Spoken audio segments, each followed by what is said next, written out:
Hello, everyone. I'm Meredith, and welcome to the Brahmakumaris Miami Facebook page, where we do all kinds of programs and seminars on everything to do with spirituality. And tonight, we're part of the series that I have been doing, lucky enough to be doing, just called A Conversation with Friends, or Spiritual Conversations, whatever you want to call it is fine. But I do want to say, before I introduce my amazing guest tonight, that this is pre-recorded, and it is airing tonight, but it was recorded earlier in the week, or the day before, I should say. So anyway, I'm delighted tonight to introduce you to someone who's actually been an old friend from way back, and his name is Nathan Katz. If you are interested in anything to do with spirituality and India and Buddhism, Hinduism, and Judaism, then stay tuned, because Nathan Katz is a Jewish scholar who's best known for his work in Indo-Judaic Studies. And he's written so many books that I can't even name all of the books that he's written over the years that do have to do with Judaism and have to do with India, the Jews of India. And he even, quite a few years ago, he convened a seminar where at Oxford University, where people from all religions, India, Europe, Israel, all came together to really think about spirituality and what it meant in their lives. He was also very important to mention to you that he was an FIU professor for many years, and something that I'm very, very moved by, and I know pretty well some of the work that he's done because I've been to some of the programs, founder and director of the program for the study of spirituality at FIU. And I know that that is something that has drawn so many people who are not just searching, but interested in this whole study of spirituality. So welcome, Nathan. Thank you, I'm happy Meredith. to see you. And I'm just amazed, how you're retired, but you're not retired. You continue to do so much. And one would think you'd run out of topics, but that doesn't happen, does it? Ideally, when you retire, you get rid of your job so you can really focus on your work. And that's what it's been. Beautiful, beautiful. And your work over so many years has been, in a way, introducing people to topics and research, through your research, that they wouldn't even be aware of. And I think one has to do with the Jewish culture and just the whole Jewish life that had happened in India over many, many years. How did you come upon this? I was wondering, was this by accident? Did you read something? Yeah. What happened? Yeah, I'll tell you a few little bits. My mother, may she rest in peace, told this story about me when I was 5 years old. I don't remember this. I can't say it's true, except my mother told me, so it has to be true, no? And she told this story that one Friday evening, I came down to the Shabbat dinner table, 5, and I said, my family, I have an announcement. Okay. I said, on my first opportunity, I said, I'm going to go to India. Okay. I have no idea, Meredith, where that came from. I wish I knew. So many of my India friends are quite certain they know exactly why that happened. I'm not quite so certain. But India has been part of me since before I was even thinking. I don't know why. So that was one element. The other is this. We were members of 2 synagogues when I was a kid, an Orthodox and a conservative. And I remember in the conservative synagogue, run Rosh Hashanah, the High Holy Days, they had a beautiful choir there behind where we keep the Torah scrolls. It was a beautiful old building in Camden, New Jersey, my hometown.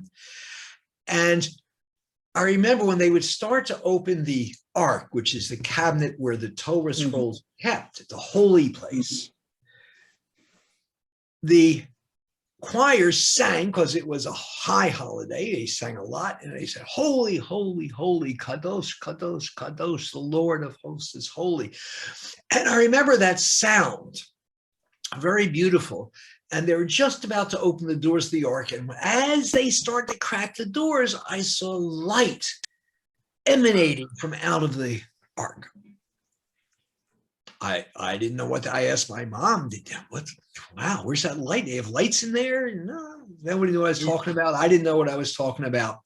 Now that I've been studying for many years, I know exactly what I was talking about. We talk of the light of Torah as the heart of Jewish mysticism. And even though I was a little kid, I had a taste. I had something in me that drove me towards mysticism, towards spirituality, and towards India. Yet the spirituality I first knew was in my synagogue. So that's the beginning of all this. Then let's see what happened. So I decided I was interested in India. I was interested in spirituality. I went to India a few times. I decided I'm going to become a professor of Indian religions because that's what seemed to matter to me the most. So I did. And since the late 1960s, I've been going back and forth to India with some regularity. In fact, during this pandemic plague that we're suffering, it's the longest time I've not been in India. It's about 2 years, and something's missing in my heart. So I was on a sabbatical, and I was in Sri Lanka, where I was doing research about Buddhist monasticism. My wife was with me. My wife got a job with the Christian Science Monitor as a writer-photographer, and you'll see some of her photographs during this hour or so. And we're doing our work there. I'm working on the Buddhist material, and she's writing stories in the early 80s for her newspaper in Boston. And we're working hard. So I said, let's take a couple weeks vacation. Okay. So I remember hearing that in this little town city called Cochin, now called Cochin, in South India, there's a very old Jewish community. And a couple of friends, I visited them. It's interesting. Well, let's go to there. Kerala, I understand, is beautiful. Let's go see. So we went. It was beautiful indeed.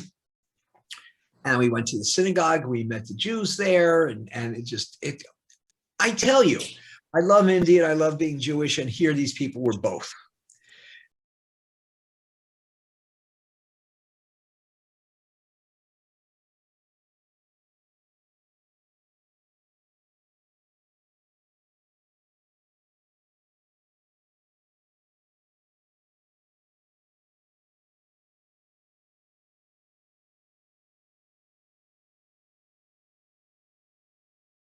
And it just absolutely floored me that they were there. They'd been there a long time. They're very proud Jews, and they were very proud Indians at the same time. And that got me. So Ellen, my wife, and I realized that here's this old community of Jews in South India, which nobody in America hardly ever heard of. Now people know more. And we could see that by that time, a community that had once been sizable was now very diminished. And we learned that in the past 20 years from when we were there, most of the Jews of India had made migration to Israel. Mm-hmm.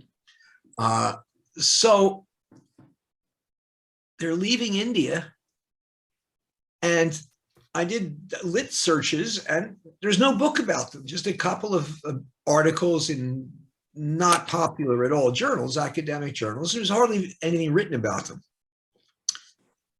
So we're thinking.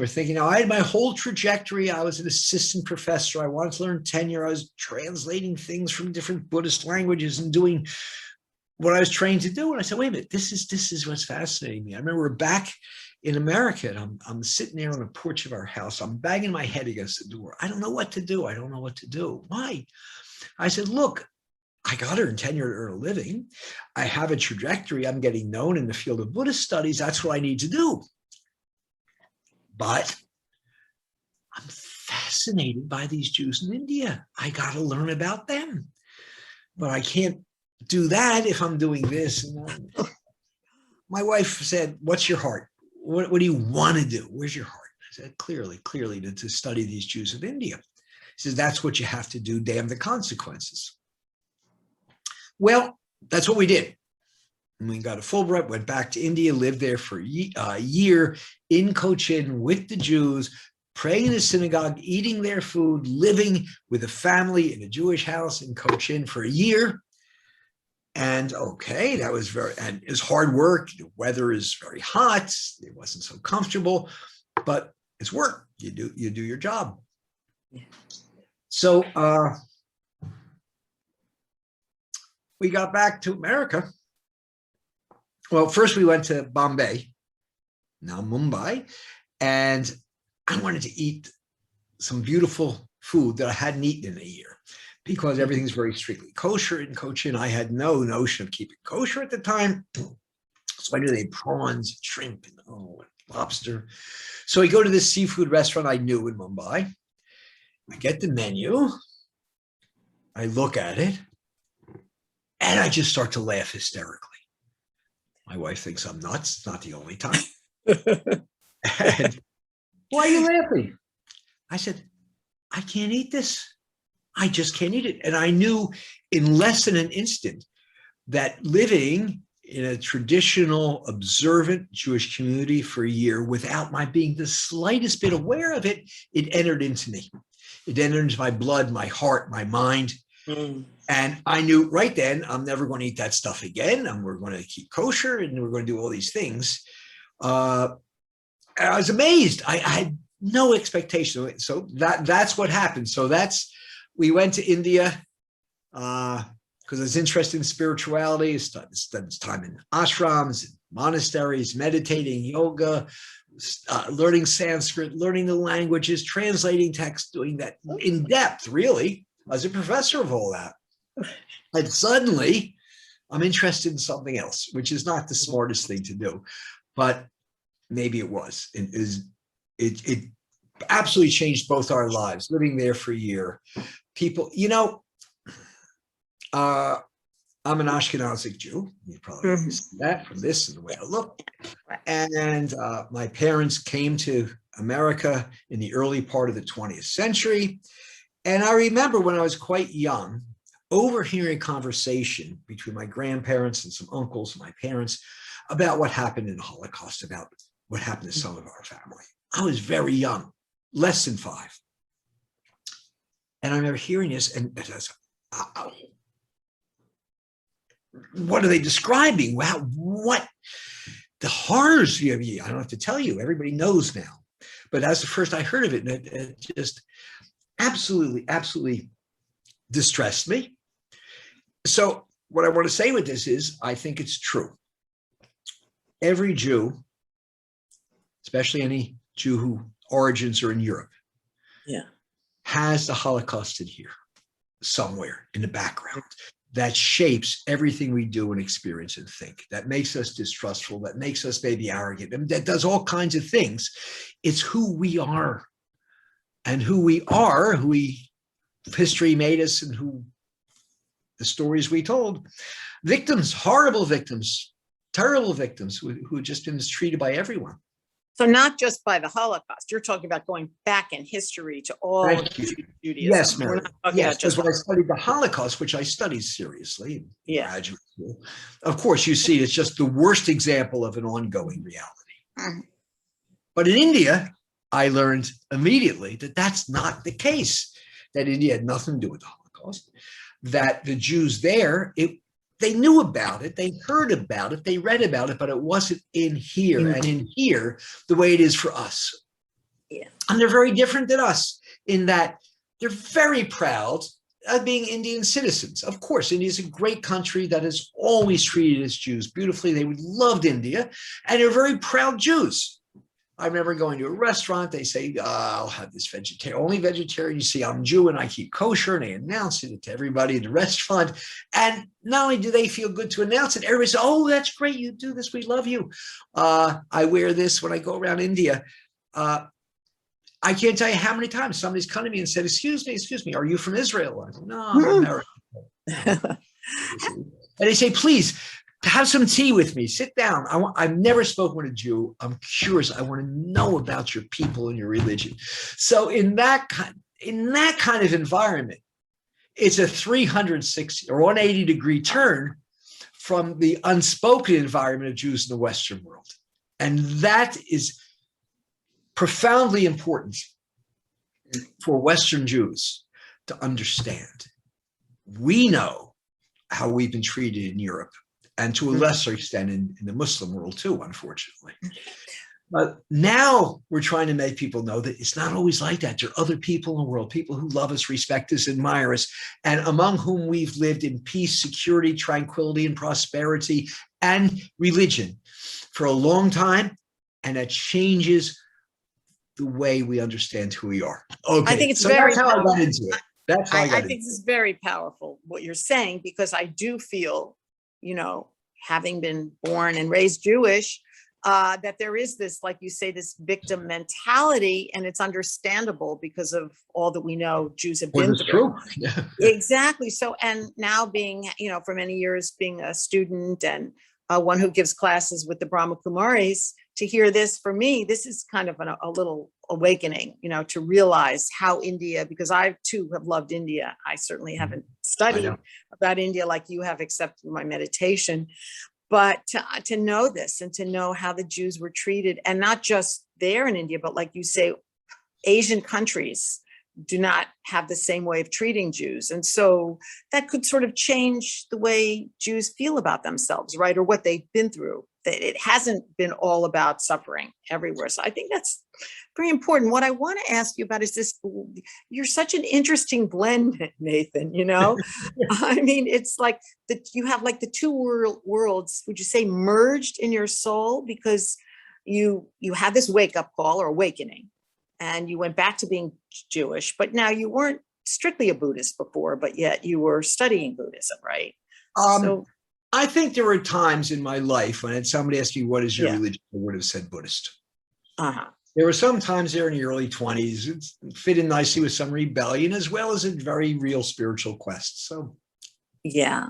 Sounds to me that you're always on this spiritual quest. You're just always in tune with this. And I love what your wife, Ellen, this amazing photographer, said to you, when you weren't sure about what to do. And she said, follow your heart. I get the feeling you do the same, right? You just somehow, you might have some doubts, but you follow your heart. I don't think I would have had the courage. I would not have had the courage. When you go to Ph.D. and you're starting out in this very cutthroat competitive world, I wouldn't have had the courage to throw all that in the air and see what happens. Yeah.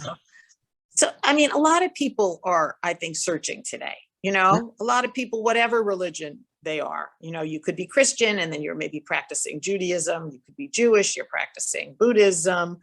What's your advice to people today who are sort of, a little bit of this, a little bit of that, they study this, and just to keep going? Or what do you say to people? Be patient, be patient, be patient. Spiritual unfolding is a very gradual process, and it's an unpredictable process. Yeah. You just don't know where things will lead you.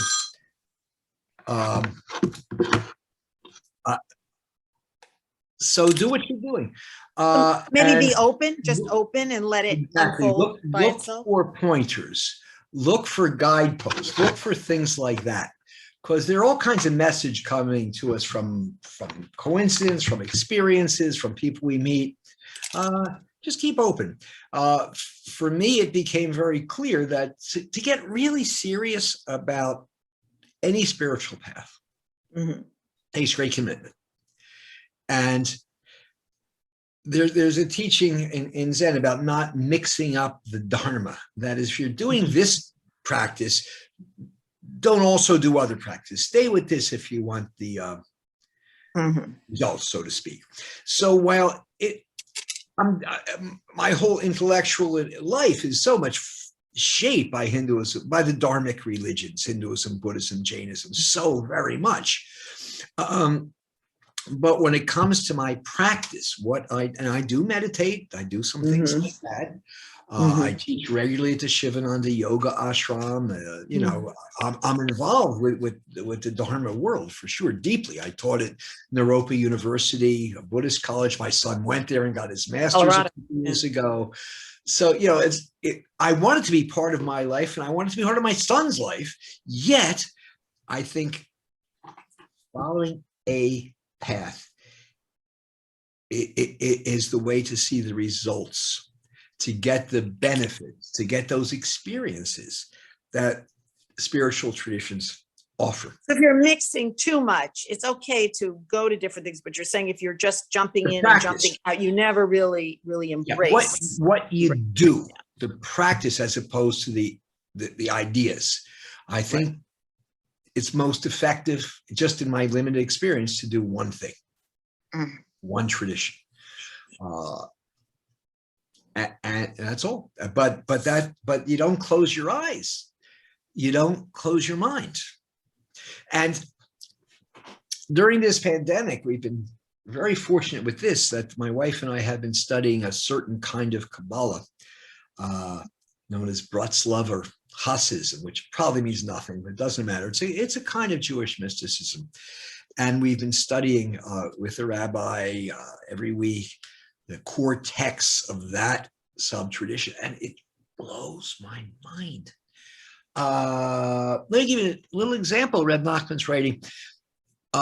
Meredith, you know what a dreidel is, of course, but in case anybody doesn't, it's a little top that we spin and play games for the festival of Hanukkah. It has meaning, but that's all you need to know. It's a little top, it spins, and kids play with it, right? You don't think about it. Reb Nachman talks about the dreidel as the dreidel of reincarnation. And he says, so it spins and it falls on one side or the other side. And he talks about that dreidel. Everything is constantly in flux and change, every ephemeral thing, every surface thing, everything. And of course, the point of the spiritual path is to see deeper than that, to get in touch with that which is not just in flux. Call it what you will, reality, God, Brahman, it doesn't matter. Do you believe in reincarnation? I think so. We've come back, we continue. I'm not convinced, but my point was, it's a very important part of Jewish mysticism for sure, and in ways that most people don't realize. It affects normative Judaism in terms of what the liturgy is and some of our beliefs. Most Jews, if you say reincarnation, say, oh, nonsense. Maimonides said that. Yet, it's there in the corners. It's there very much in the tradition, and in Kabbalah, in Hasidism, it's core. It's a core understanding of reality. So I should believe it. I think I more or less do, and that certainly explains what I said when I was 5 years old. Well, I think what you're saying though is it's not a matter of just believing something because you heard it or you read it. You have to have an experience, which you've had these spiritual experiences, that have kind of moved you forward.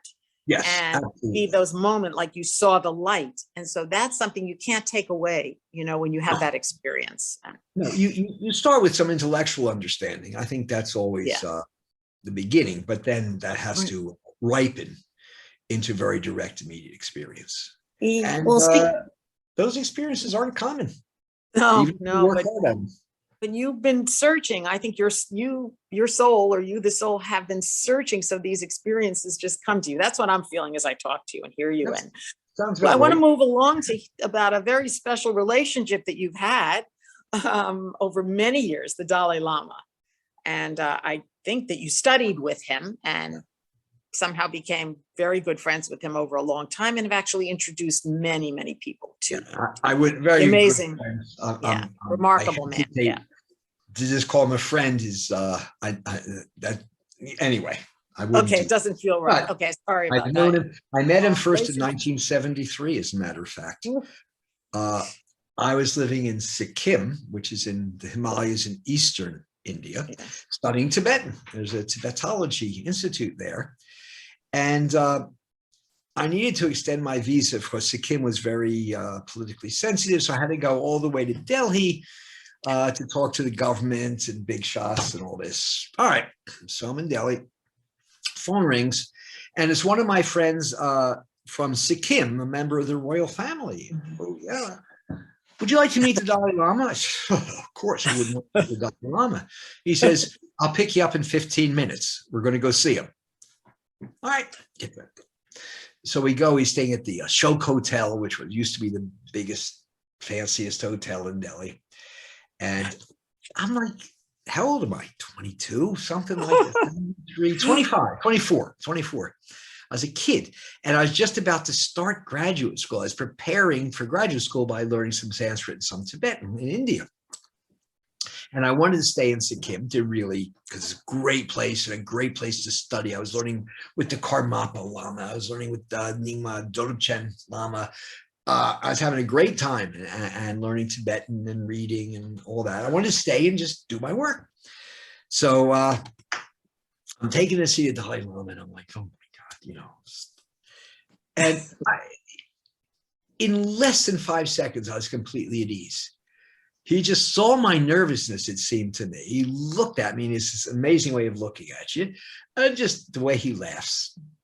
He's laughing at my nervousness, I could tell, and it blew it away. And I felt like I'd known him all my life. And so I'm getting ready to leave. He says, no, don't leave. Just stay with me. I have some things to do today. Come along with me today. So I did.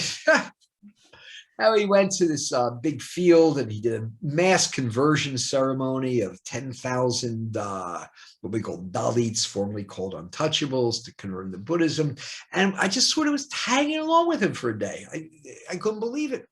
Then back in America, as an assistant professor, his first visit to America was 1979, if I recall. Yeah, and he's speaking at the Newark, New Jersey Museum, which has a great Tibetan collection of all things. And I'm invited to speak there when he comes, you know. So I met him there, and I was speaking at Harvard. I went to take courses there in Dharamsala. I spent about half a year in Dharamsala, where he lives.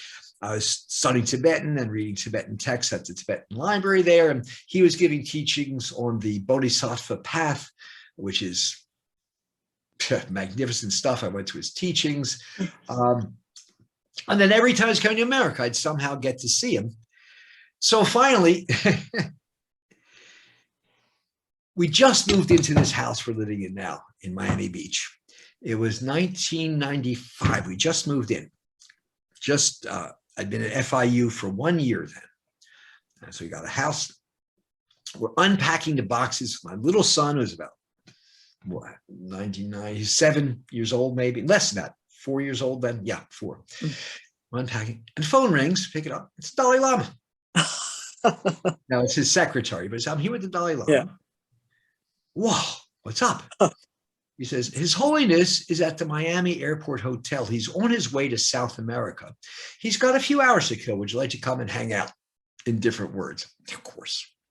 So we're there and having a lovely talk. And I've always had amazing conversations with him because he's interested in the kind of things I know too. And of course, I'm worshipful to the wisdom he has. So we're with him for about an hour. And at the end, I don't know where, I'd been to FIU 1 year. So we're just starting up the Department of Religious Studies. I was brought in to chair that. And I say, Your Holiness, would you come to Miami to receive an honorary doctorate from my university? We'd like to honor you. And shockingly, he said, yes, I will.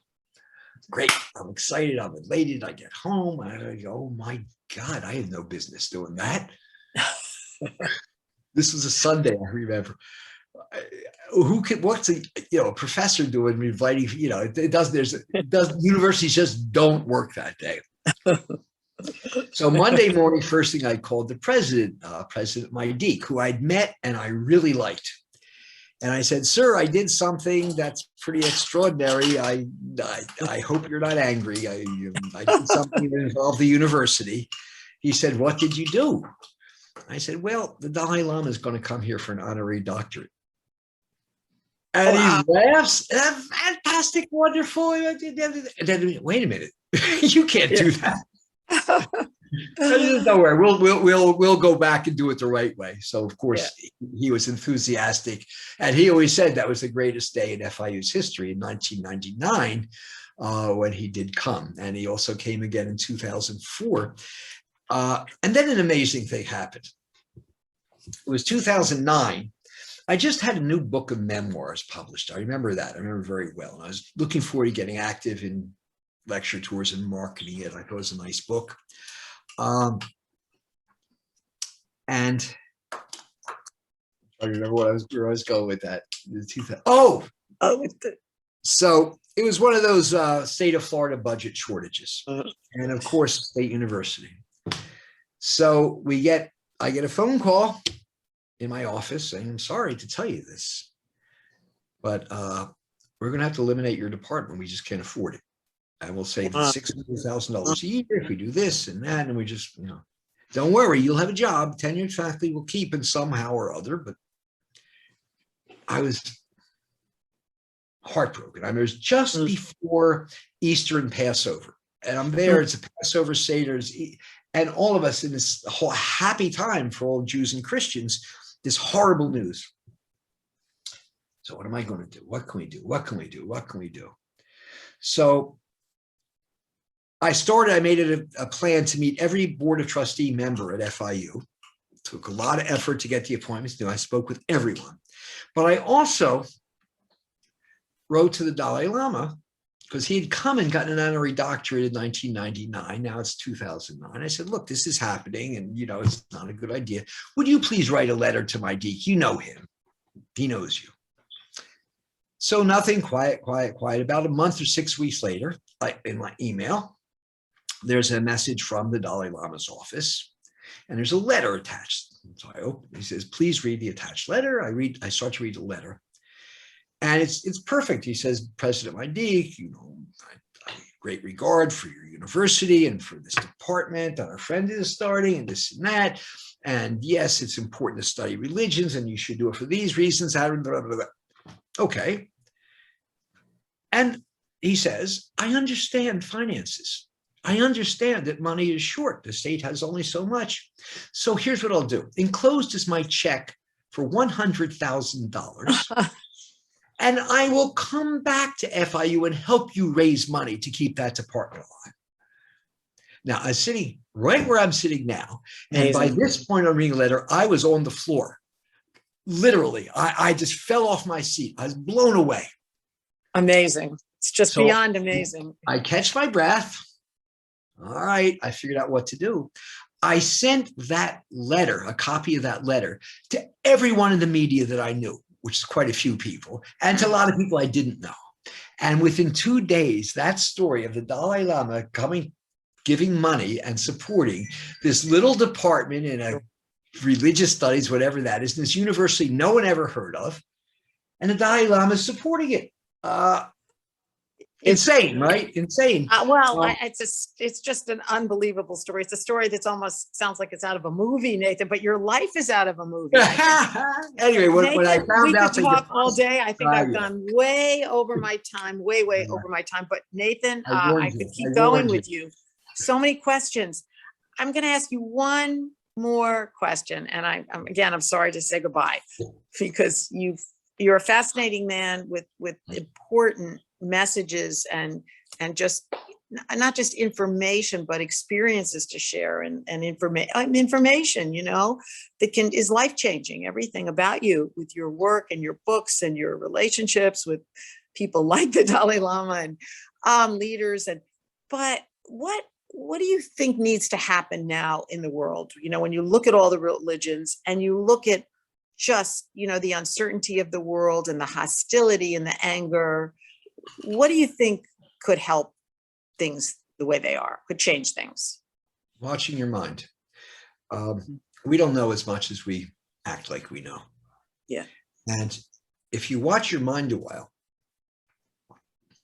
in prayer, in meditation, however you get to see, when you're trying to focus on this, your mind's doing that, right? If you're trying to pray, your mind's there. If you're trying to meditate, your mind's there. All this goes on.